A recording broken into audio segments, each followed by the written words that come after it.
विद्यार्थी मित्रों, धोरण 11 साइंस में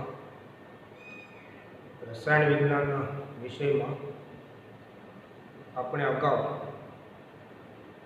पाठ नंबर 1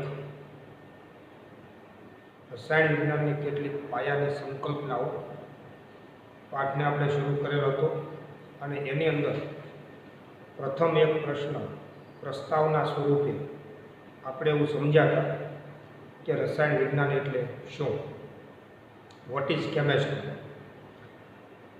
રસાયણ વિજ્ઞાન એટલે શું એવા પ્રશ્નના જવાબમાં આપણે ગત લેક્ચરની અંદર એની વ્યાખ્યા આપેલી હતી।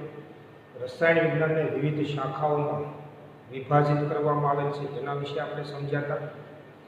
આજે જે આપણે સમજવાનું છે એ છે રસાયણ વિજ્ઞાનની અગત્ય, એનું મહત્વ, શા માટે આ વિષય ભણાવવામાં આવે છે। તો આ વિડીયો લેક્ચરની અંદર અહીંથી મારા દ્વારા તમને જે કહેવામાં આવે તેને ધ્યાનથી સાંભળવાનું છે। ઘણી બધી વખત આ પ્રસ્તાવના આપણને રસાયણ વિજ્ઞાન વિષય માટે રસ ઊભો કરશે, એને વાંચવાનું છે, એને માત્ર સાંભળવાનું છે। રસાયણ વિજ્ઞાન એટલે શું, तो આપણે लास्ट टाइम समझा था कि रसायण विज्ञान अपनी आसपासना द्रव्य अथवा पदार्थનું संघटन, एनी संरचना, एना गुणधर्मों અને એના દ્વારા થતી પારસ્પરિક ક્રિયાઓનો અભ્યાસ કરતું વિજ્ઞાન એટલે એને રસાયણ વિજ્ઞાન તરીકે આપણે ઓળખીએ છીએ।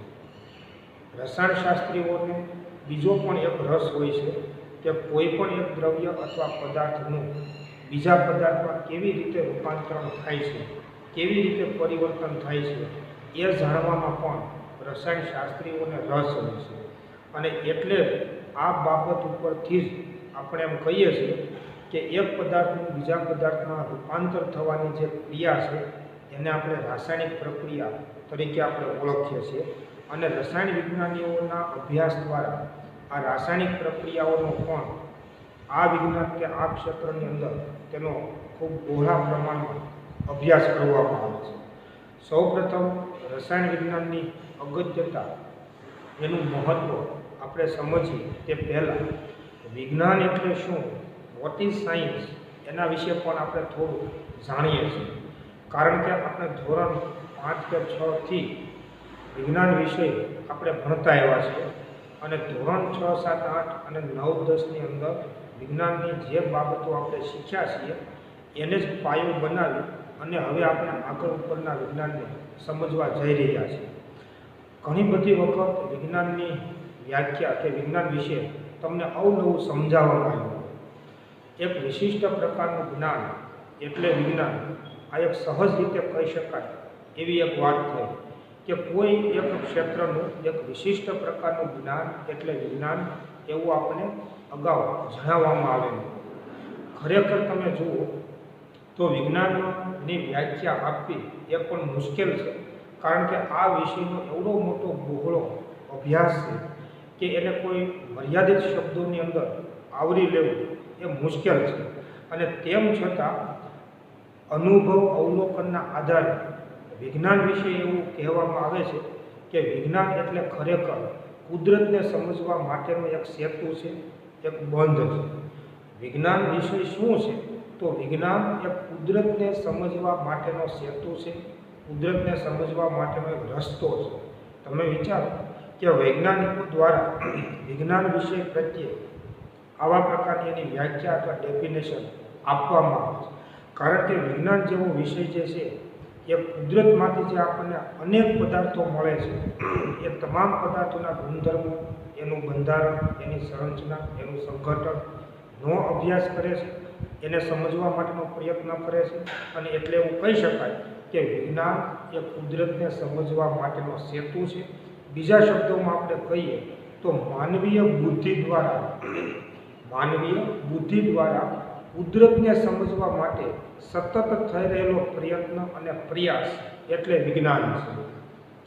મનુષ્યની બુદ્ધિ દ્વારા અને ટેકનોલોજી દ્વારા કુદરતને સમજવા માટે સતત થઈ રહેલો પ્રયત્ન અને પ્રયાસ એટલે વિજ્ઞાન છે। આ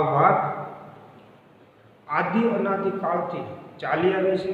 કેટલાય વર્ષોથી આ વાતને કે આ કુદરતને સમજવા માટે પ્રયત્ન થઈ રહ્યો છે। અત્યારે આપણે એમ કહીએ કે વૈજ્ઞાનિકો દ્વારા આ કામ થાય છે, તો ખૂબ ભૂતકાળમાં ઘણા સમય પહેલાં આવા પ્રકારનું કામ કેટલાક ઋષિ મુનિઓ દ્વારા પણ કરવામાં આવતું હતું કે એ ઋષિ મુનિઓ એ કુદરતને સમજવા માટે સતત પ્રયત્ન કરતા હતા। કુદરતને સમજવું એટલે કુદરત દ્વારા પ્રદાન થયેલા કોઈ પણ પદાર્થો છે એના ગુણધર્મોને સમજવા, એની સંરચનાઓને સમજવી, એની ઘટનાઓને સમજવી, એની પારસ્પરિક ક્રિયાઓને સમજવી, એટલે કુદરતને સમજ્યા તેમ કહી શકાય। તમે વિચારો કે આપણી આસપાસ હવા છે, તો આપણને પ્રશ્ન થાય કે આ હવામાં કયા કયા ઘટકો રહેલા હશે।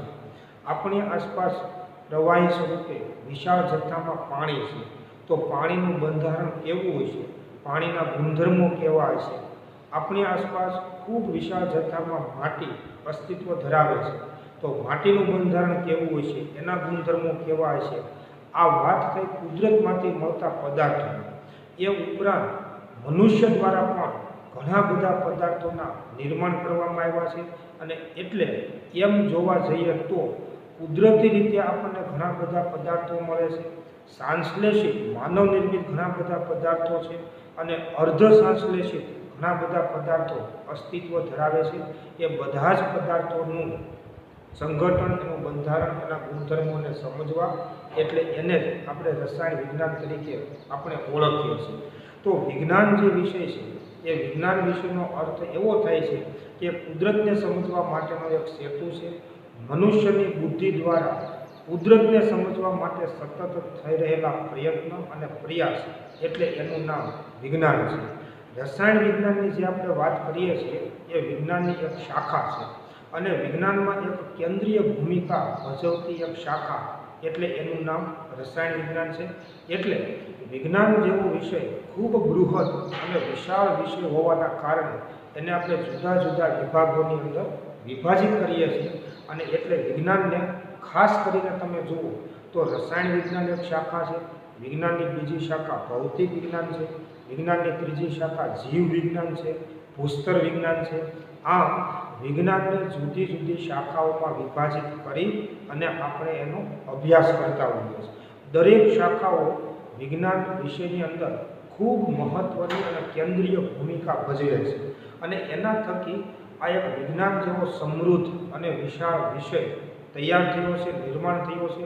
જે મેં તમને કીધું તેમ કેટલાય વર્ષો પૂર્વેથી આ વિષયનો અભ્યાસ થતો આવ્યો છે, હજુ ચાલુ છે, અને વર્ષો સુધી આ અભ્યાસ ચાલુ રહેવાનો છે। કારણ એ છે કે ટેકનોલોજીના માધ્યમથી, વિજ્ઞાનના સંશોધનોથી કુદરતને સમજવા માટે સતત ને સતત જે પ્રયત્ન અને પ્રયાસ છે એ એક અવિરત ઝરણું છે, જે ક્યારેય અટકવાનું નથી, અટક્યું નથી, અને એ સતત ને સતત હંમેશા ચાલુ જ રહેવાનું છે। અને આપણે આ રીતે હંમેશા કુદરતને સમજવા માટે સતત વિજ્ઞાન દ્વારા પ્રયત્ન કરી રહ્યા છીએ। તો આવા પ્રકારના વિષયની જે એક શાખા છે રસાયણ વિજ્ઞાન, કે જેની વિજ્ઞાન જેવા વિષયમાં ખૂબ મહત્ત્વની કેન્દ્રીય ભૂમિકા છે, એ રસાયણ વિજ્ઞાન એટલે ખરેખર શું, તો એક એવા પ્રકારની શાખા છે કે જેમાં દ્રવ્ય અથવા પદાર્થનું બંધારણ, તેની સંરચના, તેનું સંગઠન, તેના ગુણધર્મો અને એના દ્વારા થતી પારસ્પરિક ક્રિયાઓનો અભ્યાસ વિજ્ઞાનની જે શાખામાં કરવામાં આવે છે એને આપણે રસાયણ વિજ્ઞાન અથવા તો કેમેસ્ટ્રી તરીકે આપણે એને ઓળખીએ છીએ। આવા પ્રકારનું જે રસાયણ વિજ્ઞાન છે એ રસાયણ વિજ્ઞાન વિજ્ઞાનની અન્ય શાખાઓ સાથે પણ ખૂબ જ ગાઢ રીતે અને આંતરિક રીતે સંકળાયેલ છે। રસાયણ વિજ્ઞાનનો જો તમારે અભ્યાસ કરવો હોય તો રસાયણ વિજ્ઞાન જે શાખા છે એ ભૌતિક વિજ્ઞાન સાથે સંકળાયેલું છે, રસાયણ વિજ્ઞાન જીવ વિજ્ઞાન સાથે સંકળાયેલું છે, રસાયણ વિજ્ઞાન ભૂસ્તર વિજ્ઞાન સાથે પણ સંકળાયેલું છે। એટલે દરેક વિજ્ઞાનની શાખાઓ તમે જુઓ તો એ ક્યાંક ને ક્યાંક એકબીજા સાથે સંબંધિત છે, એકબીજા સાથે સંબંધ ધરાવે છે અને સંકળાયેલા છે। અને એટલા માટે વિજ્ઞાનની કોઈ એક શાખાને સમજવા માટે અન્ય વિજ્ઞાનની શાખાઓના નોલેજની પણ આવશ્યકતા રહે છે। જેમ તમે મિત્રો વિચારો કે આપણા શરીરની અંદર અનેક પ્રકારના અંગો ભેગા થઈ અને જેમ શરીરની રચના થાય છે અને તો જ આપણે સારી રીતે જીવન જીવી શકીએ છીએ, એવી રીતે વિજ્ઞાનના તમામ પ્રકારની શાખાઓ છે એ એકબીજા સાથે સંકળાયેલી છે અને એકબીજા સાથે સંબંધ ધરાવે છે. અને ત્યારે વિજ્ઞાન જેવા વિષયનું એક નિર્માણ થયેલું છે જે માનવ જીવન માટે અને સજીવ સૃષ્ટિ માટે એના જ્ઞાનનો ઉપયોગ કરવામાં આવે છે. આવા પ્રકારનું જે રસાયણ વિજ્ઞાન છે એ રોજિંદા જીવનમાં મનુષ્યને ખૂબ જ ઉપયોગમાં આવતું વિજ્ઞાન છે. વિજ્ઞાનની તમામ શાખાઓ માનવ જીવન માટે ખૂબ જ ઉપયોગી છે, પણ અત્યારે જો આપણે માત્ર રસાયણ વિજ્ઞાનની વાત કરીએ તો રસાયણ વિજ્ઞાન એ મનુષ્યના જીવનમાં પણ એક કેન્દ્રીય ભૂમિકા ભજવતો એક વિષય છે. અર્થાત મનુષ્યના જીવનમાં ખૂબ ઉપયોગી હોય, મનુષ્યના જીવનને સુખી અને સમૃદ્ધ જો બનાવ્યું હોય તો એ વિજ્ઞાનની એક આ શાખા રસાયણ વિજ્ઞાન છે. કોઈ પણ માણસ સવારમાં ઉઠે ત્યારથી રાત્રિના સમયે સૂવે ત્યાં સુધી રોજબરોજના જીવનમાં રસાયણ વિજ્ઞાનની અનેક ઘટનાઓ સાથે આપણે સંકળાયેલા છીએ. રસાયણ વિજ્ઞાન દ્વારા નિર્માણ કરેલા અનેક પદાર્થોનો આપણે ઉપયોગ કરીએ છીએ. એટલે દરેક મનુષ્ય એ રોજિંદા જીવનમાં એ ખૂબ જ ગાઢ રીતે રસાયણ વિજ્ઞાનની ઘટનાઓ સાથે સંકળાયેલો છે, એનો ઉપયોગ કરે છે. અને એટલા માટે આપણે રસાયણ વિજ્ઞાન જેવા વિષયના હંમેશને માટે ઋણી રહ્યા છીએ. તમે વિચારો મિત્રો કે કોઈ પણ માણસ સવારમાં ઉઠે ત્યારથી સૌપ્રથમ ટૂથબ્રશ, ટૂથપેસ્ટ હાથમાં લેશે અને તે બ્રશ કરશે, મોઢું સાફ કરશે. આપણે સવારે ઉઠીએ છીએ તો ટૂથપેસ્ટ અને ટૂથબ્રશનો ઉપયોગ કરીએ છીએ. આ એક રસાયણ વિજ્ઞાનની ભેટ છે. રસાયણ વિજ્ઞાનના શોધ અને સંશોધનોના આધારે આવા અનેક પદાર્થોના નિર્માણ કર્યા છે કે જેનો દિન પ્રતિદિન મનુષ્ય દ્વારા સતત ને સતત ઉપયોગ થઈ રહ્યો. આપણે જે કપડાં કે વસ્ત્રો પહેરીએ છીએ, આપણે આપણા જીવનમાં વિવિધ પ્રકારના સૌંદર્ય પ્રસાધનોનો ઉપયોગ કરીએ છીએ. કેટલાય બધા પ્રકારના પોલિમર્સ પદાર્થોનો આપણે ઉપયોગ કરીએ છીએ. વિવિધ પ્રકારની સાધન સામગ્રીનો આપણે ઉપયોગ કરીએ છીએ. અત્યારના સમયમાં વિવિધ પ્રકારની ટેકનોલોજીનો આપણે ઉપયોગ કરીએ છીએ. આ બધી જ ભેટ રસાયણ વિજ્ઞાનની અને વિજ્ઞાનની અન્ય શાખાઓ દ્વારા આપણને આ ભેટ પ્રદાન થયેલી છે અને એના જ કારણે મનુષ્યનું જીવન સુખી અને સમૃદ્ધ બન્યું છે. તમે વિચારો કે આધુનિક સમયની અંદર મનુષ્યનું જીવન સુખ સગવડતા ભર્યું, સમૃદ્ધ અને ખૂબ જ વૈવિધ્યપૂર્ણ બન્યું છે. એનું કારણ એ છે કે આપણે વિજ્ઞાનની અને ખાસ કરીને રસાયણ વિજ્ઞાનની શોધ અને એના સંશોધનોનો ઉપયોગ આપણે આપણા જીવનમાં કરીએ છીએ. અને એટલા માટે આધુનિક સમયની અંદર મનુષ્યનું જીવન સુખ સુવિધાયુક્ત અને સમૃદ્ધ બન્યું છે અને આપણે એ ભોગવીએ છીએ. તો રોજિંદા જીવનમાં રસાયણ વિજ્ઞાનની એક કેન્દ્રીય ભૂમિકા રહી છે અને એ હજુ ભવિષ્યમાં પણ આનાથી વધારે રહેવાની પૂરેપૂરી સંભાવના છે. તમે મિત્રો એક કલ્પના કરી શકશો કે ભૂતકાળની અંદર માનવ છે એ આદિ માનવ તરીકે ઓળખાતો હતો. મનુષ્ય પ્રાણીઓની જેમ જંગલમાં રહેતો હતો, જંગલમાં પોતાનું જીવન ગુજારતો હતો. પોતાને ઓઢવા માટે, પહેરવા માટે વસ્ત્રો પણ હતા નહીં. આ પ્રકારની રહેવા માટે રહેઠાણ હતું નહીં. આવ્યા પ્રકારની પરિસ્થિતિમાં મનુષ્ય પોતાનું જીવન ગુજારતો હતો. એને આપણે એક આદિ માનવ તરીકે આપણે એને ઓળખતા હતા. આદિ માનવમાંથી માનવ સુધીની સફર વિજ્ઞાનના શોધ અને સંશોધનોના કારણે પ્રાપ્ત થઈ છે.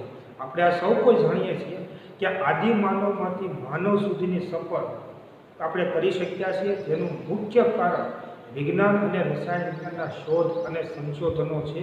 એ એનું મુખ્ય કારણ છે. આજનું આપણું જીવન સુખી, સમૃદ્ધ અને વૈવિધ્યપૂર્ણ બન્યું છે એનું કારણ આપણે વિજ્ઞાનનો ઉપયોગ કરતા થયા છીએ એના કારણે છે. એટલે વિજ્ઞાન જે આવા પ્રકારનો વિષય છે કે જે રોજિંદા જીવનમાં મનુષ્યના જીવન સાથે ખૂબ જ ગાઢ રીતે સંકળાયેલો છે. એ ઉપરાંત તમે જુઓ તો રસાયણ વિજ્ઞાન એ વિવિધ પ્રકારના ક્ષેત્રોમાં મનુષ્યને ઉપયોગમાં આવે છે. દાખલા તરીકે તમે સીધી સાદી રીતે સમજી શકાય એવા તો બધા ક્ષેત્રો રસાયણ વિજ્ઞાનના છે જ અને આપણે જાણીએ પણ છીએ. પણ આ ઉપરાંત તમે જુઓ તો મગજની કાર્યશૈલી, મગજ કેવી રીતે વિચારે છે, મગજ કેવી રીતે કામ કરે છે, તો આધુનિક સંશોધનો એવું સમજાવે છે કે મગજની જે કાર્યશૈલી છે, મગજની જે કામ કરવાની પદ્ધતિ છે, એમાં પણ એક પ્રકારની રાસાયણિક પ્રક્રિયાઓ સંકળાયેલી છે. મગજની જે કાર્યશૈલી છે એને સમજવા માટે કે એની જાણકારી પ્રાપ્ત કરવા માટે પણ રાસાયણિક પ્રક્રિયાઓ એમાં ભાગ ભજવે છે, અને એટલે મગજ કામ કરી શકે છે, મગજ વિચારી શકે છે, મગજ આપણા શરીરનું સંચાલન કરી શકે છે.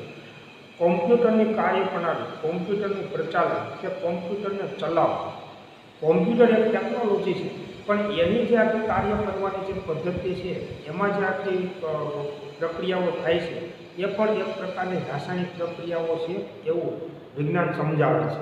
તો મગજની કાર્યશૈલી, મગજની કાર્યપ્રણાલી, આ ઉપરાંત કોમ્પ્યુટરનું પ્રચાલન, કોમ્પ્યુટરને ચલાવવું, એ પણ એક રસાયણ વિજ્ઞાનને અને એની રાસાયણિક પ્રક્રિયાઓને આભારી છે.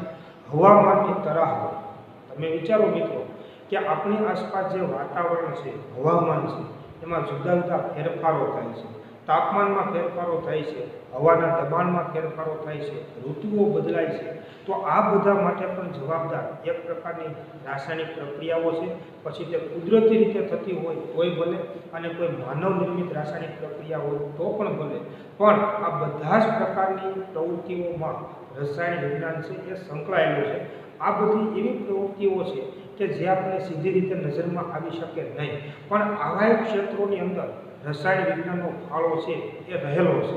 આ ઉપરાંત તમે જુઓ તો અનેકવિધ ક્ષેત્રોમાં રસાયણ વિજ્ઞાન જે સંકળાયેલું છે, એમાં તમે જુઓ તો ખાતરના ઉત્પાદન કરીએ છીએ, આલ્કલી, એસિડ, બેઝ, ક્ષારના આપણે ઉત્પાદન કરીએ છીએ, પોલિમર પદાર્થોના આપણે ઉત્પાદન કરીએ છીએ અને એનો જીવનમાં આપણે ઉપયોગ કરીએ છીએ. આ ઉપરાંત તમે જુઓ તો વિવિધ પ્રકારની ઔષધોનો આપણે બનાવટ કરીએ છીએ, ઉપયોગ કરીએ છીએ, રંગ અને રંગકોના નિર્માણ કરીએ છીએ, ઘણા બધા તૈલી પદાર્થોના આપણે નિર્માણ કરીએ છીએ અને માનવ જીવનમાં તેનો આપણે ઉપયોગ કરીએ છીએ. અનેક પ્રકારની ધાતુઓનો આપણે ઉપયોગ કરીએ છીએ. બે ધાતુને મિશ્ર કરી અને મિશ્ર ધાતુ બનાવીને પણ એનો આપણે આપણા જીવનમાં ઉપયોગ કરીએ છીએ. રોજિંદા જીવનમાં તમે જુઓ સાબુ જેવા પદાર્થોનો આપણે ઉપયોગ કરીએ છીએ, પ્રક્ષાલક ડિટર્જન્ટનો આપણે ઉપયોગ કરીએ છીએ. આ ઉપરાંત સૌંદર્ય પ્રસાધનો છે એનો પણ આપણે આપણા જીવનમાં ઉપયોગ કરીએ છીએ. તો આ તમામ પ્રકારના ક્ષેત્રો અને આ તમામ પ્રકારના પદાર્થોના નિર્માણમાં રસાયણ વિજ્ઞાનની એક કેન્દ્રીય ભૂમિકા કાયમ માટે રહી છે, અને એના થકી જ આ બધા જ પ્રકારના પદાર્થોનું નિર્માણ થઈ શક્યું છે. તો ખાતર છે, એસિડ છે, બેઝ છે, આલ્કલી છે, ક્ષાર છે, સાબુ, પ્રક્ષાલક, ડિટર્જન્ટ, પોલિમર પદાર્થો, રંગકો, રંગ, ઔષધો, ધાતુઓ, મિશ્ર ધાતુઓ, આ તમામ ક્ષેત્રોમાં રસાયણ વિજ્ઞાનની ખૂબ મહત્ત્વની ભૂમિકા છે. રસાયણ વિજ્ઞાનના શોધ, એના સંશોધનો અને રસાયણ વિજ્ઞાનના સિદ્ધાંતોના આધારે જ આ બધી જ વસ્તુઓ આપણે પ્રાપ્ત કરી શક્યા છીએ, આપણે એનું નિર્માણ કરી શક્યા છીએ અને આપણે આપણા જીવનમાં એનો ઉપયોગ કરીએ છીએ. અને એટલા જ માટે આપણું જીવન સુખ સુવિધાયુક્ત અને સમૃદ્ધ બન્યું છે. અને એટલે જ આપણે આદિ માનવથી માનવ સુધીની શપથ પ્રાપ્ત કરી શક્યા છીએ. તમે વિચારો, એક માત્ર તમે કલ્પના કરો કે માનો કે આ બધા પદાર્થો આપણા જીવનમાં કે જે વણાયેલા છે, જેનો આપણે ઉપયોગ કરીએ છીએ, એને તમે એક બાજુ સાઈડમાં કરી, જો તમે આ બધા પદાર્થોનો ઉપયોગ તમે કરવાનું બંધ કરી દો તો માનવ જીવન કેટલું દોહેલું બની જાય. આનો અર્થ એવો છે કે આપણા જીવનને સમૃદ્ધ બનાવવા માટે રસાયણ વિજ્ઞાન અને વિજ્ઞાનનો સિંહ ફાળો છે, અને એના થકી મનુષ્યનું જીવન ગુણવત્તાયુક્ત બન્યું છે, સુખ સુવિધાયુક્ત બન્યું છે, સમૃદ્ધ બન્યું છે, અને ખૂબ તંદુરસ્ત જીવન આપણને જો પ્રાપ્ત થયું તો એમાં વિજ્ઞાન અને રસાયણ વિજ્ઞાનના શોધ અને સંશોધનોના કારણે જ આપણે આ પ્રકારનું જીવન છે એ જીવી શકીએ છીએ. તો રોજિંદા જીવનમાં પણ આ પ્રકારના રસાયણ વિજ્ઞાનનો ખૂબ મોટો સિંહ ફાળો છે. આ ઉપરાંત તમે જુઓ તો આવા બધા અનેક પ્રકારના કાર્બનિક, અકાર્બનિક પદાર્થોના નિર્માણ સાથે સંકળાયેલા જે ઉદ્યોગો છે, એનું રાષ્ટ્રીય અર્થતંત્રમાં પણ ખૂબ મોટું યોગદાન છે. આપણું જે આપણું અર્થતંત્ર છે, ઇકોનોમિક્સ જે છે, એની અંદર પણ સૌથી મોટો ફાળો આ પ્રકારના પદાર્થોનું નિર્માણ કરતા જે ઉદ્યોગો છે, એ ઉદ્યોગોનું રાષ્ટ્રીય અર્થતંત્રમાં પણ ખૂબ મોટું યોગદાન છે, જે આપણા રાષ્ટ્રીય અર્થતંત્રની કરોડરજ્જુ સમાન કહેવાય. જે બધા ઉદ્યોગો ભારત દેશની અંદર વિજ્ઞાન સંબંધિત કોઈ પણ ઉદ્યોગો જે બધા વ્યાપેલા છે, નિર્માણ થયેલા છે, એનું રાષ્ટ્રીય અર્થતંત્રમાં ખૂબ જ મોટું યોગદાન છે. એટલા માટે આપણે સૌ કોઈ જાણીએ છીએ કે ઇન્ડિયન ગવર્મેન્ટ, ભારત સરકાર પણ ઔદ્યોગિકરણને મહત્ત્વ આપે છે, આપવા જઈ રહી છે. જેનું કારણ કે આ પ્રકારના અનેક પદાર્થોનું નિર્માણ કરતા જે ઉદ્યોગો છે એનું રાષ્ટ્રીય અર્થતંત્રમાં ખૂબ મોટો ફાળો છે, જેના થકી ભારત દેશનું અર્થતંત્ર છે એ નભી રહેલું છે. તો આવા પ્રકારના જે રસાયણ વિજ્ઞાન કે જે માનવ જીવનમાં ખૂબ ઉપયોગી છે એવા રસાયણ વિજ્ઞાનનો આપણે અભ્યાસ કરવાનો છે. આ પ્રકારનું રસાયણ વિજ્ઞાન જે છે એ માનવ જીવન માટે તો ઉપયોગી છે, પણ એ ઉપરાંત તમે જુઓ તો ખોરાક સંબંધિત બાબતો સાથે પણ સંકળાયેલું છે. આપણા સ્વાસ્થ્ય સંભાળની સાથે પણ રસાયણ વિજ્ઞાનની શોધ અને સંશોધનો સંકળાયેલા છે.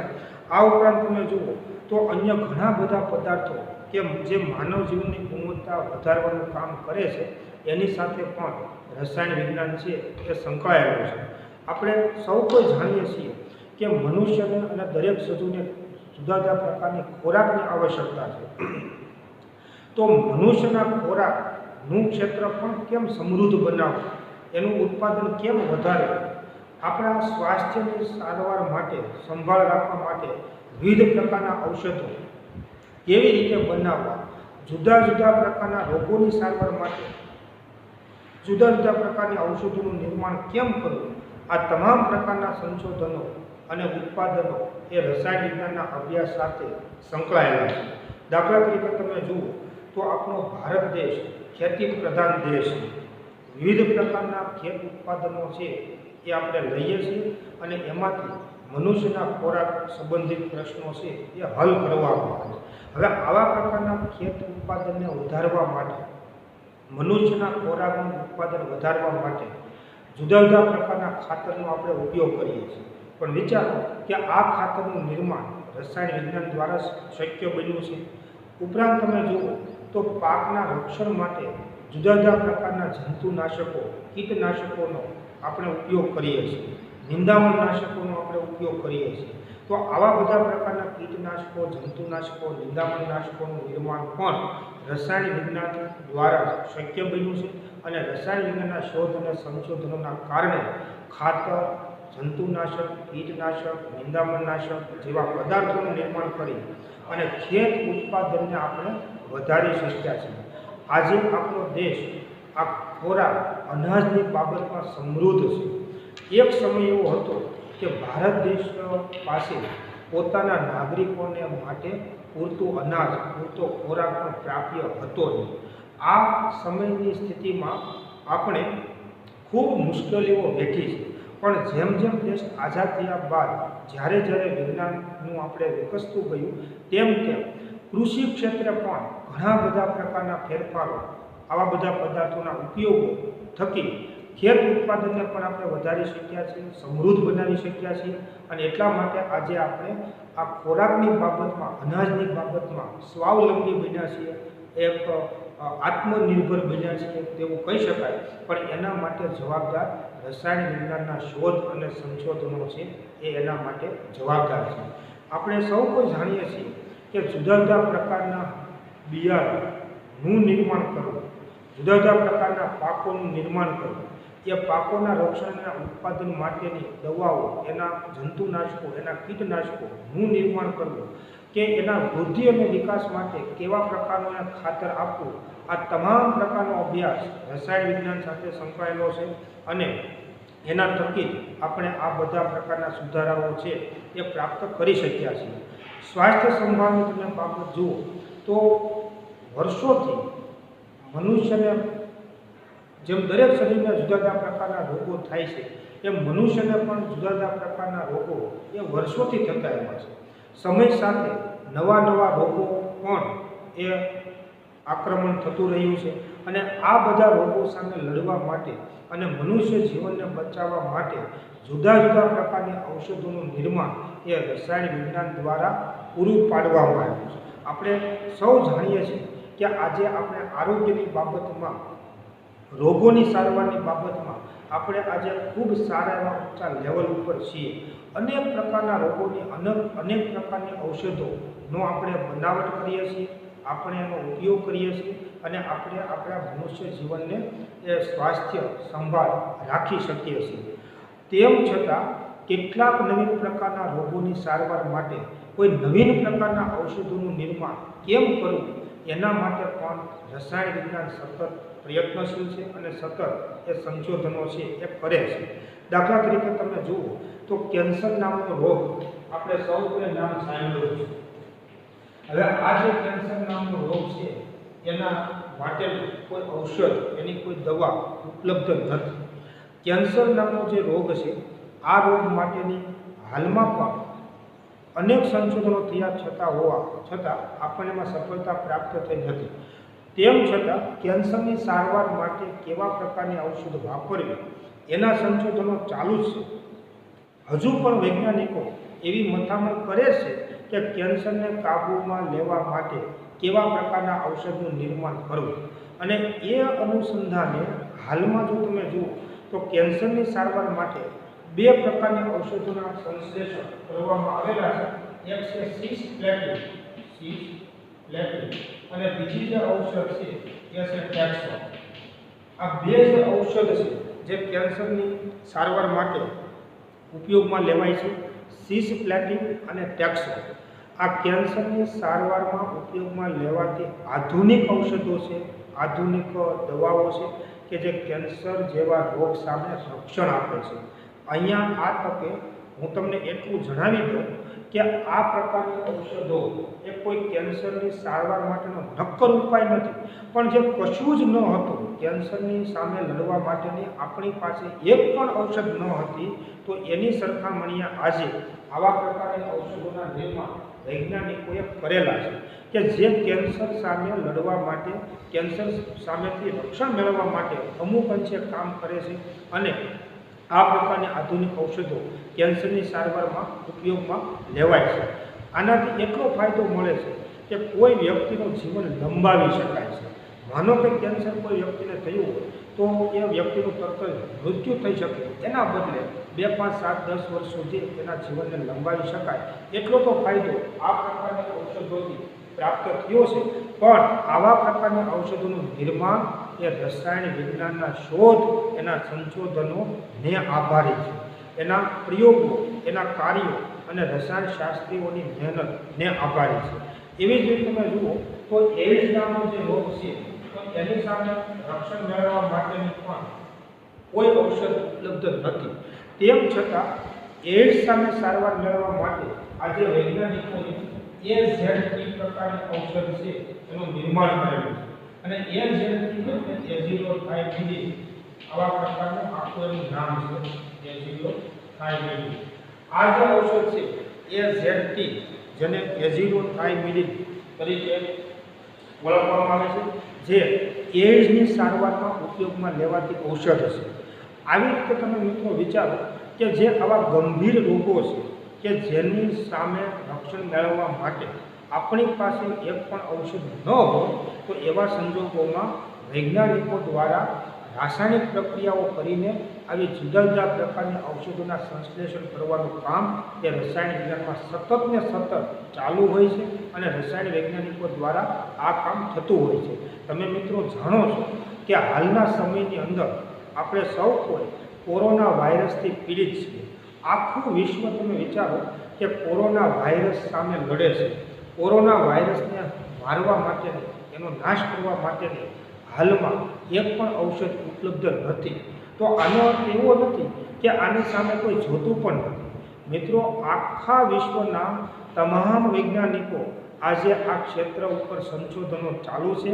રસાયણશાસ્ત્રીઓ પણ જુદા જુદા પ્રકારની રાસાયણિક પ્રક્રિયાઓ કરી અને કોરોના વાયરસ સામે કેમ લડવું, એને કેમ નાશ કરવો, એના માટેની ઔષધો બનાવવાનું પ્રયત્ન સતત ને સતત ચાલુ છે.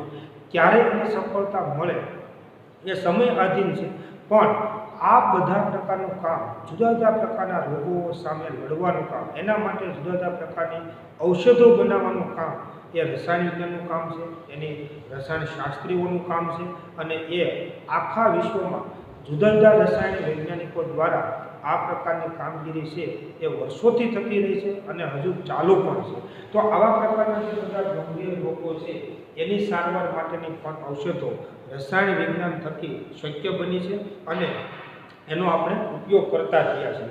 આવા બધા પ્રકારની ઔષધોનું સંશ્લેષણ કાં તો વનસ્પતિમાંથી કરવામાં આવતું હોય, કેટલીક સજીવ કે પ્રાણીઓમાંથી પણ કરવામાં આવતું હોય. ઘણી બધી વખત આ પ્રકારનું સંશ્લેષણ કોઈ માનવ નિર્મિત રાસાયણિક પ્રક્રિયા પણ કરીને આ પ્રકારના ઔષધોનું સંશ્લેષણ છે એ કરવામાં આવતું હોય છે. આ ઉપરાંત રસાયણ વિજ્ઞાનની બીજી એક જો વધુ મહત્વતા આપણે જોઈએ તો રસાયણ વિજ્ઞાનના સિદ્ધાંતો અને રસાયણ વિજ્ઞાનનું જે જ્ઞાન છે એનો ઉપયોગ કરી અને આજે એક નવીનતમ ગુણધર્મ ધરાવતા પદાર્થોનું પણ નિર્માણ આપણે કરી શક્યા છીએ, જે અગાઉના વર્ષોમાં હતું નહીં. તમને એનો એક દાખલો આપો કે આવા નવીનતમ પદાર્થો કેવા વિજ્ઞાન અને રસાયણ વિજ્ઞાનના જ્ઞાન એના સિદ્ધાંતોનો ઉપયોગ કરી અને હાલના સમયમાં કેટલાક નવીનતમ ગુણધર્મો ધરાવતા પદાર્થો પણ આપણે બનાવી શક્યા છીએ. હાલના સમયમાં જે પદાર્થો બનાવ્યા છે એની પૂર્વે થોડી તમે જો વાત કરું તો તમે મિત્રો વિચારો, કાચ, સિમેન્ટ, સિરેમિક્સ અને પોલિમર. તમે આવા શબ્દો સાંભળ્યા હશે. કાચ, સિમેન્ટ, સિરેમિક્સ અને પોલિમર આ આધુનિક પદાર્થો તરીકે ઓળખવામાં આવે છે. આદિ માનવ ભૂતકાળનું જે આપણું જીવન હતું, મનુષ્ય જ્યારે માટીના મકાનમાં રહેતો હતો તો ત્યારે આવા પદાર્થો ઉપલબ્ધ હતા નહીં. આ જે હું પદાર્થો કહું છું એ લાસ્ટ 100, 150 કે 200 વર્ષ પૂર્વે એ સમયગાળા દરમિયાન આ બધા પદાર્થોનું વૈજ્ઞાનિકો દ્વારા નિર્માણ કરવામાં આવ્યું છે. કાચ, સિમેન્ટ, સિરેમિક્સ અને પોલિમર આ 4 પદાર્થો જે નિર્માણ થયું છે એ આધુનિક પદાર્થો છે, મોડર્ન મટીરિયલ્સ તરીકે ઓળખાય છે. અને એ 4 પદાર્થો થકી તમે જુઓ તો મનુષ્યના જીવનમાં કેટલી સુખાકારીમાં વધારો થયેલો છે. સિમેન્ટ નામના પદાર્થનું નિર્માણ થયું હોવાના કારણે આપણે કોન્ક્રીટવાળા પાકા મકાનની અંદર રહેતા થયા છે. કાચ નામના પદાર્થનું નિર્માણ થયું તો કેટલા પ્રકારના કાચ અથવા તો ગ્લાસ બનાવવામાં આવ્યા અને એનો કેટલા બધા ક્ષેત્રોમાં આપણે ઉપયોગ કરીએ છીએ. સીધો ઉપયોગ હોય છે, પ્રત્યક્ષ અને પરોક્ષ ઉપયોગ હોય છે. જુદા જુદા પ્રકારની ટેકનોલોજીમાં એનો ઉપયોગ કરીએ છીએ. આ ઉપરાંત સિરેમિક્સ પદાર્થો આપણે બનાવ્યા છે, પોલિમર પદાર્થો આપણે બનાવ્યા છે. આવા આધુનિક પદાર્થોનું જે નિર્માણ રસાયણ વિજ્ઞાન દ્વારા જે કરવામાં આવ્યું, જેના કારણે માનવ જીવન ખૂબ જ તંદુરસ્ત, સુખી અને સમૃદ્ધ બન્યું છે. આજના સમયમાં 21મી સદીમાં નવીનતમ ગુણધર્મો ધરાવતા પદાર્થોનું પણ નિર્માણ કરવામાં આવ્યું છે રસાયણ વિજ્ઞાનના સિદ્ધાંતો દ્વારા. દાખલા તરીકે તમે જુઓ તો ચુંબકીય ગુણધર્મ ધરાવતા પદાર્થો બનાવ્યા, વિદ્યુતીય ગુણધર્મ ધરાવતા પદાર્થો બનાવ્યા. આવા પદાર્થોનું નિર્માણ કે ચુંબકીય ગુણધર્મ ધરાવતા પદાર્થો, વિદ્યુતીય ગુણધર્મ ધરાવતા પદાર્થો બનાવ્યા. આ ઉપરાંત તમે જુઓ તો પ્રકાશીય ગુણધર્મો ધરાવતા પદાર્થોનું પણ નિર્માણ થયું. આ 21મી સદીમાં આધુનિક જ્ઞાન છે. ચુંબકીય ગુણધર્મ ધરાવતા પદાર્થો, વિદ્યુતીય ગુણધર્મ ધરાવતા પદાર્થો, પ્રકાશીય ગુણધર્મ ધરાવતા પદાર્થો, આવા નવીનતમ ગુણધર્મ ધરાવતા પદાર્થોનું નિર્માણ કર્યું, જેના કારણે તમે જુઓ તો આજે આપણી પાસે અતિ વાહક સિરેમિક પદાર્થ ઉપલબ્ધ છે. અતિ વાહક સિરેમિક પદાર્થ, બરાબર. એવા સિરેમિક પદાર્થ છે કે જે અતિ વાહકતા ધરાવે છે. શા માટે આવા પદાર્થોનું આપણે નિર્માણ કરી શક્યા? કારણ કે આવા નવીનતમ ગુણધર્મો ધરાવતા પદાર્થોનું આપણે નિર્માણ કર્યું. પ્રશ્ન એ થાય કે આવા પદાર્થોનું નિર્માણ કેમ કરવું? તેના બંધારણમાં ફેરફાર કરવો પડે, એની સંરચનામાં ફેરફાર કરવો પડે, એના સંગઠનમાં ફેરફાર કરવો પડે. કોઈ પણ પદાર્થનું બંધારણ, તેની સંરચના અને એના સંગઠનમાં ફેરફાર કરી અને આવા નવીનતમ ગુણધર્મો ધરાવતા પદાર્થો વૈજ્ઞાનિકો આજે બનાવી શક્યા છે, જેના કારણે અતિ વાહક સિરેમિક્સ પદાર્થોનું આપણે નિર્માણ કરી શક્યા છીએ. ઓપ્ટિકલ ફાઇબર્સ આપણે બનાવી શક્યા છીએ. ઓપ્ટિકલ ફાઇબર આપણે બનાવી શક્યા છીએ. તો ઓપ્ટિકલ ફાઇબર્સનું પણ નિર્માણ કરી શક્યા છે. ઓપ્ટિકલ ફાઇબર તમે નામ સાંભળ્યું હશે. આવા પ્રકારના પદાર્થોનું નિર્માણ કર્યું છે. વાહકતા ધરાવતા પોલિમર પદાર્થો પણ બનાવી શક્યા છે. કે વાહકતા ધરાવતા પોલિમર પદાર્થોનું પણ નિર્માણ કરી શક્યા. મિત્રો વિચારો કે આવા બધા જે પદાર્થો છે, અતિવાહક સિરેમિક્સ પદાર્થો, ઓપ્ટિકલ ફાઇબર્સ, વાહકતા ધરાવતા પોલિમર પદાર્થો કે જે વિવિધ પ્રકારની ટેકનોલોજી અને સાધન સામગ્રીમાં આપણે એનો ઉપયોગ કરીએ છીએ અને એના કારણે ટેકનોલોજીનું નિર્માણ થયું છે. તો આધુનિક સમયમાં અને વર્તમાન સમયની અંદર વિજ્ઞાનની એક આ પ્રકારની શોધ ખૂબ કામ લાગી છે કે જે આવા નવીનતમ ગુણધર્મો ધરાવતા પદાર્થોનું નિર્માણ કરી અને અતિવાહક સિરેમિક્સ પદાર્થો, ઓપ્ટિકલ ફાઇબર એટલે ગુજરાતીમાં એને પ્રકાશીય રેસા કહેવામાં આવે, કે જે ઇલેક્ટ્રોનિક્સ ઉદ્યોગોની અંદર એનો ખૂબ મોટા પ્રમાણમાં તેનો ઉપયોગ કરવામાં આવે. કોમ્પ્યુટર છે, ઇન્ટરનેટ છે, આ બધા કોમ્યુનિકેશન સિસ્ટમો જે બધી છે એની અંદર ઓપ્ટિકલ ફાઇબરનો ખૂબ મોટા પ્રમાણમાં તેનો ઉપયોગ કરવામાં આવે છે. પણ આ બધું જ રસાયણ વિજ્ઞાનની શોધ અને સંશોધનોને આભારી છે અને એના કારણે આ શક્ય બન્યું છે. આ ઉપરાંત તમે જુઓ તો ઘન અવસ્થાની અતિ નાની પ્રતિકૃતિ ધરાવતા સાધનો પણ આપણે બનાવી શક્યા છે.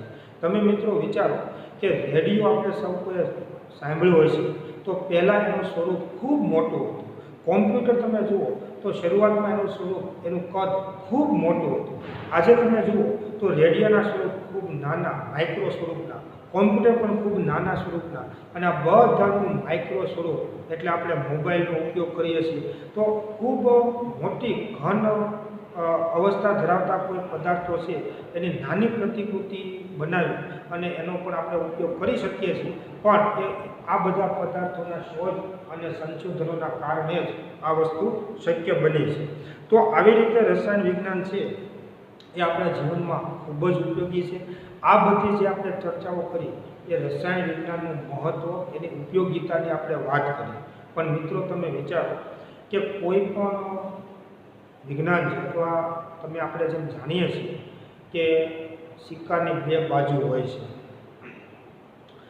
જેમ સિક્કાને બે બાજુ હોય છે એમ વિજ્ઞાનના ફાયદાઓની સાથે એનો ગેરફાયદો પણ આપણે ભોગવવો પડે છે. આપણે સૌ કોઈ આ બાબતથી માહિતગાર છીએ કે રસાયણ વિજ્ઞાન સર્જનાત્મક પણ છે અને વિનાશાત્મક પણ છે. Chemistry is constructive and also destructive. રસાયણ વિજ્ઞાન જેમ સર્જનાત્મક કામ કર્યું છે અને માનવ જીવનને ખૂબ ઉપયોગી થયું છે, એમ એની સાથે સાથે નુકસાનકારક ક્રિયાઓ પણ રસાયણ વિજ્ઞાન દ્વારા થઈ છે અને આપણે એનો ભોગ બનવું પડ્યું છે. આ બધી જે આપણે ચર્ચાઓ કરી એ રસાયણ વિજ્ઞાનનું મહત્ત્વ, એની અગત્યતા સમજાય. પણ આની સાથે સાથે એની જે બેક સાઈડ છે, એનું જે ખરાબ પાસું છે, એનો પણ આપણને ગેરફાયદો મળ્યો છે અને એ આપણે ઉઠાવવો પડ્યો છે. કારણ કે chemistry is constructive and also destructive, કે રસાયણ વિજ્ઞાન સર્જનાત્મક પણ છે અને વિનાશાત્મક પણ છે. જેમ એક સિક્કાની બે બાજુ છે તેમ રસાયણ વિજ્ઞાનથી માનવ જીવન અને પર્યાવરણને અનેક ફાયદાઓની સાથે સાથે પારાવાર નુકસાન પણ ભોગવવું પડ્યું છે.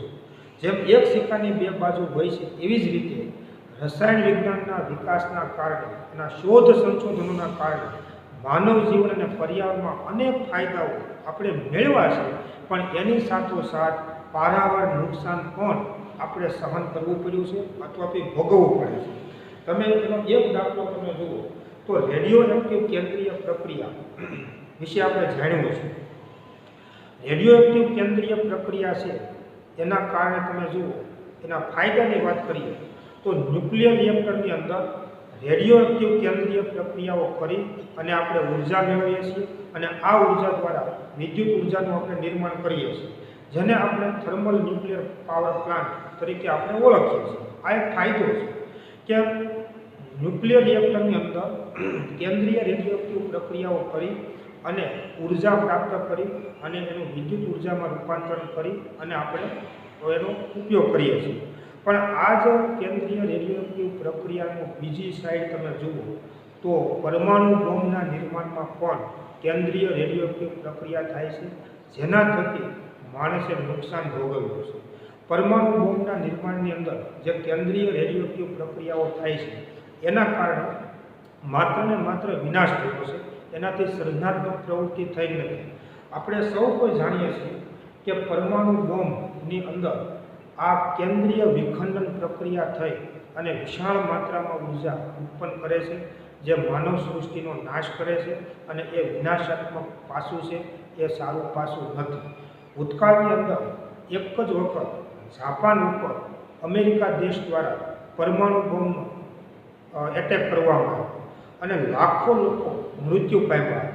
ત્યાર પછી આખા વિશ્વને એક શિખામણ મળી કે વિજ્ઞાનનો આ પ્રકારનો ઉપયોગ, વિનાશાત્મક ઉપયોગ, એ માનવ જીવન માટે ફાયદાકારક નથી. તો ત્યારથી કે આજ સુધી પરમાણુ બોમ્બનો ઉપયોગ ત્યાર પછી વિશ્વના કોઈ દેશ દ્વારા કરવામાં આવ્યો નથી.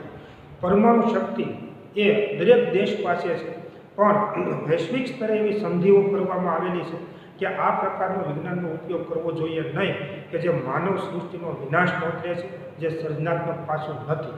તો એના બદલે આવી જ કેન્દ્રીય પ્રક્રિયા જો ન્યુક્લિયર રિએક્ટરની અંદર કરવામાં આવે તો જે ઉર્જા આપણને મળશે એનાથી વિદ્યુતનું નિર્માણ થાય, વિદ્યુત ઉર્જા આપણને મળે અને એનાથી માનવ જીવન છે સુખી બને, સમૃદ્ધ બને. તો આમ સર્જનાત્મક પણ છે, વિનાશાત્મક પણ છે, બંને પાસાઓ છે. તમે જુઓ, વિજ્ઞાનના શોધ, સંશોધન અને ઉદ્યોગોના કારણે આપણે અનેક પદાર્થોનું નિર્માણ કર્યું, એનો દિન પ્રતિદિન ઉપયોગ કરીએ છીએ, પણ એની સાથોસાથ પર્યાવરણને પણ આપણે ખૂબ વિશાળ માત્રામાં પ્રદૂષિત કર્યું છે, જેમાં કોઈ આપણે બાકી રાખ્યું નથી.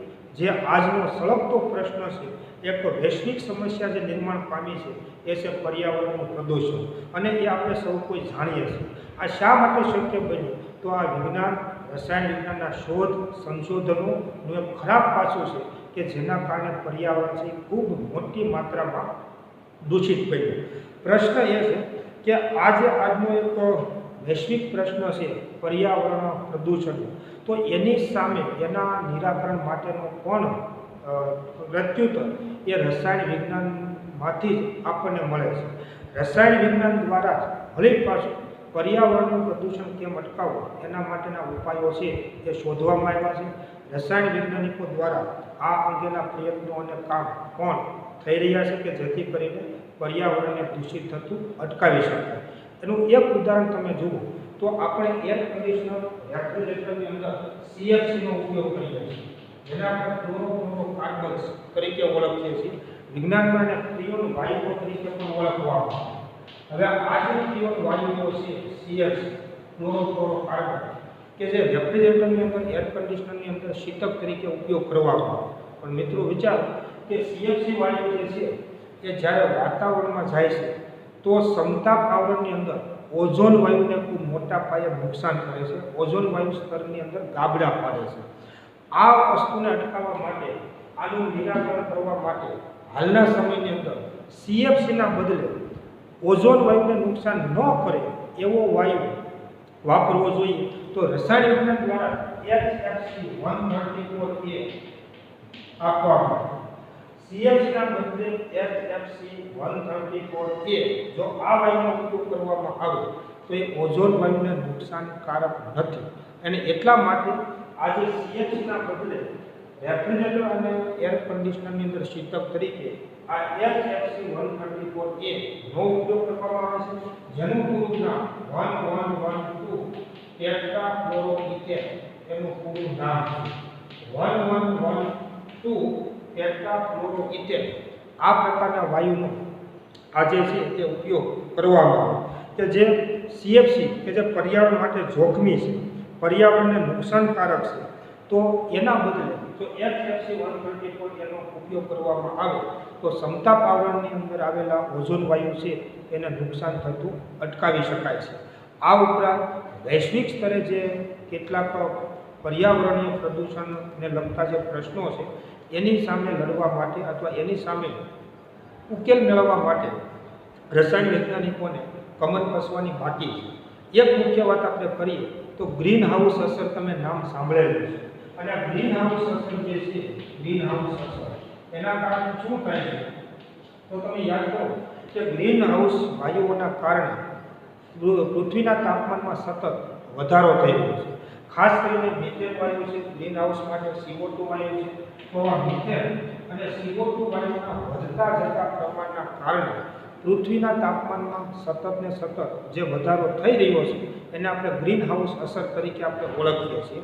તમે આના વિશે 9-10ની અંદર પણ તમે ભણ્યા હશો અને હજુ આપણે 11 સાયન્સમાં આના વિશે ઘણું બધું આપણે સમજીશું. અત્યારે મારે વાત એટલી કરવી છે કે ગ્રીન હાઉસ વાયુઓ જે છે આનું જે વધતું જતું પ્રમાણ છે એનું વ્યવસ્થાપન કેમ કરવું, એનું વધતું પ્રમાણ કેમ અટકાવવું, આ અંગેનો ઉકેલ મેળવવાનો હજુ બાકી છે અને રસાયણ વૈજ્ઞાનિકો સમક્ષ એક મોટો પડકાર છે. તો આવી રીતે પર્યાવરણ ન જોખમાય, પર્યાવરણને અસર ન થાય એવી રીતે જો કોઈ પણ રસાયણ વિજ્ઞાનના ઉત્પાદનો કરવામાં આવે તો એને હરિયાળું રસાયણ વિજ્ઞાન અથવા ગ્રીન કેમિસ્ટ્રી તરીકે ઓળખવામાં આવે.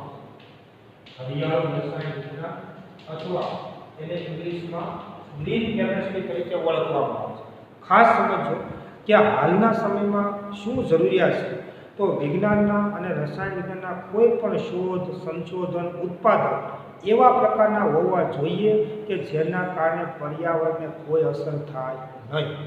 પર્યાવરણને અસર ન થાય તેવા પ્રકારના રસાયણ વિજ્ઞાનના ઉત્પાદનને, નવીનતમ પદાર્થોના નિર્માણને હરિયાળું રસાયણ વિજ્ઞાન અથવા ઇંગ્લિશમાં ગ્રીન કેમિસ્ટ્રી તરીકે ઓળખવામાં આવે છે. અહીંયા ખાસ સમજો કે હરિયાળું રસાયણ વિજ્ઞાન ગ્રીન કેમિસ્ટ્રી એટલે લીલું રસાયણ વિજ્ઞાન એવું નહીં, પણ પર્યાવરણને નુકસાન ન કરે એવી રીતે જો કોઈ પણ પદાર્થોનું તમે ઉત્પાદન કરશો તો પર્યાવરણ હરિયાળું રહેશે, પર્યાવરણ ગ્રીન રહેશે અને તો જ મનુષ્ય જીવન પણ હરિયાળું બનશે. એટલે આવા પ્રકારના રસાયણ વિજ્ઞાનને હરિયાળું રસાયણ વિજ્ઞાન ગ્રીન કેમિસ્ટ્રી તરીકે ઓળખવામાં આવે. તો પર્યાવરણને નુકસાન કરતા પદાર્થો ઉત્પન્ન ન થાય તેવી રીતે રસાયણ વિજ્ઞાનના ઉત્પાદનને, પદાર્થોના નિર્માણને હરિયાળું રસાયણ વિજ્ઞાન અથવા તો ઇંગ્લિશમાં ગ્રીન કેમિસ્ટ્રી તરીકે ઓળખવામાં આવે. તો અત્યારના સમયમાં રસાયણ વૈજ્ઞાનિકો આ દિશામાં કામ કરે છે, આ દિશામાં પ્રયત્નો કરે છે. તમે જુઓ ઘણા બધા ઇકો ફ્રેન્ડલી પદાર્થો બનાવે છે પ્લાસ્ટિકની જગ્યાએ, કેમ કે પ્લાસ્ટિક છે એ અવિઘટનીય પદાર્થ છે, આપણે જાણીએ છીએ કે જે ઉપયોગ કર્યા પછી પણ પર્યાવરણને નુકસાન કરે છે. તો આ પ્લાસ્ટિકને બદલે વિઘટન પામી શકે તેવો જો કાગળ બનાવવામાં આવે તો આપણું કામે થશે અને સાથોસાથ પર્યાવરણને નુકસાન પણ કરશે નહીં. એટલે ઇકો ફ્રેન્ડલી પદાર્થોનું નિર્માણ કરવું, પર્યાવરણને નુકસાન ન કરે એવા પદાર્થોનું નિર્માણ જો આપણે કરીશું તો એને જ હરિયાળું રસાયણ વિજ્ઞાન ગ્રીન કેમિસ્ટ્રી તરીકે ઓળખવામાં આવે. આ કેવી રીતે શક્ય બને, તો તમે જુઓ કે જૈવ રાસાયણિક પ્રક્રિયાઓને તમે સમજો. માનો કે સજીવ પ્રણાલીમાં મનુષ્ય શરીર હોય, અન્ય પ્રાણી શરીર હોય, વનસ્પતિ હોય, તો આમાં જે બધી રાસાયણિક પ્રક્રિયાઓ થાય છે તો એ રાસાયણિક પ્રક્રિયાઓ કોઈ નુકસાનકારક નથી. તો એવી રીતની રાસાયણિક પ્રક્રિયા કરી અને આવા માનવ નિર્મિત પદાર્થો બનાવવા જોઈએ. તો આના માટે જૈવ રાસાયણિક પ્રક્રિયાઓને સમજવી, એ પ્રક્રિયાઓ માટે વિવિધ પ્રકારના ઉત્સેચક એન્ઝાઇમનો ઉપયોગ કરવો કે જેથી કરીને આવા પર્યાવરણને નુકસાન કરતા પદાર્થોનું નિર્માણ ન થાય. આ ઉપરાંત કેટલાક વિદેશી પદાર્થોનું ઉત્પાદન કેમ કરવું જે આપણે નથી કરી શકતા અને અન્ય દેશો જે પદાર્થોનું ઉત્પાદન કરે છે, જે આપણે અહીંયા આયાત કરવી પડે છે, મંગાવવું પડે છે, તો એ આપણા દેશમાં કેમ કરવું. આવા અતિ મહત્ત્વના 3 પડકારો એ આજની ભાવિ પેઢી સમક્ષ ઊભા છે. એક, જૈવ રાસાયણિક પ્રક્રિયાઓને સમજવી, જુદા જુદા પ્રકારની રાસાયણિક પ્રક્રિયાઓ માટે ઉત્સેચક એન્ઝાઇમનો ઉપયોગ કરી અને ઉત્પાદન કરવું, અને વિદેશી પદાર્થોનું નિર્માણ ઘર આંગણે ભારત દેશમાં કરવું. આવા પડકારો ભાવિ પેઢી સમક્ષ ઊભા છે અને આ પડકારોને ઝીલવા માટે ભારત દેશને કુશાગ્ર, એક કુશળતા ધરાવતા અને બુદ્ધિમત્તા ધરાવતા રસાયણશાસ્ત્રીઓની આવશ્યકતા છે અને એની અપેક્ષા છે એ આપણા તરફથી પૂરી પાડવામાં. આ 3 પડકારોને સામનો કરવા માટે દેશને પ્રતિભાશાળી, સર્જનાત્મક અને કુશાગ્ર રસાયણશાસ્ત્રીઓની આવશ્યકતા છે કે જેથી કરીને આ 3 પડકારો સામે એ ઉકેલ લાવી શકે અથવા એનો રસ્તો કાઢી શકે. અને આવા પ્રકારના રસાયણશાસ્ત્રીઓની અપેક્ષા અથવા આ પ્રકારનું કામ કરી શકે એવા પ્રકારની અપેક્ષા એ આપણા ભાવિ વિદ્યાર્થીઓ ઉપર રાખવામાં આવે છે કે જેથી કરીને આ દિશામાં કામ થઈ શકે અને ભારત દેશ પણ સમૃદ્ધ, વિકસિત અને સુખી બની શકે. તો આવી રીતે રસાયણ વિજ્ઞાન આપણા મનુષ્ય જીવન સાથે સંકળાયેલું છે. આ પાઠની અંદર હવે જે આપણે સમજવાનું છે એ દ્રવ્ય અથવા પદાર્થનો સ્વભાવ આપણે સમજવાનો છે, પરંતુ એની ચર્ચાઓ આપણે આના પછીના નેક્સ્ટ લેક્ચરની અંદર કરીશું. Thank you very much.